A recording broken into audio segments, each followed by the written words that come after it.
votre façon de piloter évolue en fonction donc de votre carrière.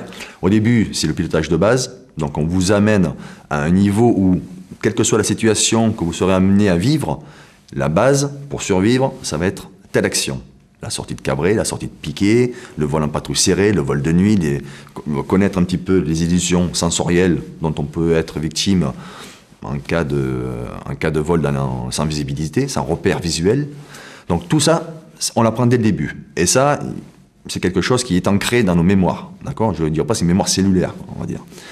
En revanche, la manière de voler et de réaliser sa mission, ça, on va le vivre beaucoup plus tard, au sein même de l'escadron dans lequel on a été accueillis.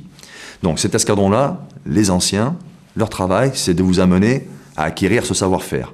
Et donc petit à petit, pendant 4 ans, on va vous conduire, à la limite de manière presque, je dirais, sans que vous le sentiez. De temps en temps, on va vous le faire sentir, hein, puisque on apprend des fois un coup de pied dans le cul. Voilà, donc on coupera ça. C'est une confrérie, l'escadron. Donc, quand vous rentrez dans la confrérie, vous êtes adopté. Et pour ça, il y a un certain nombre de rites et de règles, mais c'est normal.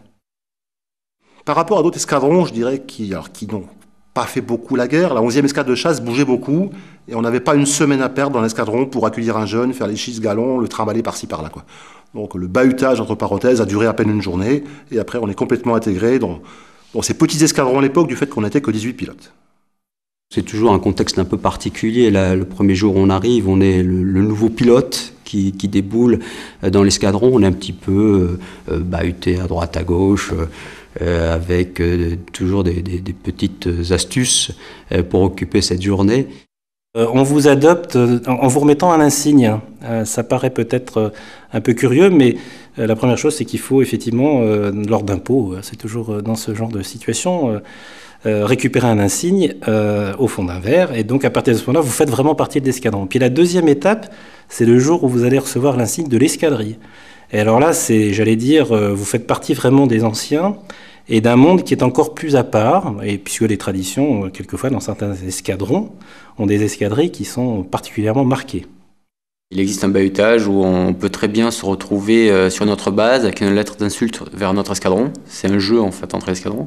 Et l'avion qui nous a amenés sur cette base-là a disparu. Donc on rentre par nos moyens propres, des fois sans carte SNCF, sans carte bleue.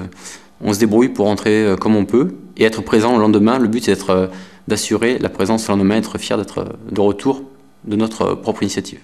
Les premiers contacts se font certes avec les pilotes, mais quand je parle de l'équipe, j'inclus complètement les mécaniciens. Parce que cette journée-là, elle est à la fois chez les pilotes, à la fois chez les mécaniciens, qui ensemble mettent en œuvre le système d'armes. Et on a surtout la crainte de l'adjudant-chef que l'on rencontre pour la première fois ou du major, qui sont cette mémoire, cette culture technique très, très pointue et qui nous impressionne aussi par leur savoir-faire et par leur expérience. Et il faut aussi rentrer et les convaincre, rentrer dans leur cercle pour pouvoir travailler avec eux vraiment de façon tout à fait agréable. Mais ils sont aussi pleinement partie prenante de l'équipe de l'escadron. Ma première affectation a eu lieu sur Jaguar, sur la base de Toul, alors que c'est pas du tout ce que je voulais faire.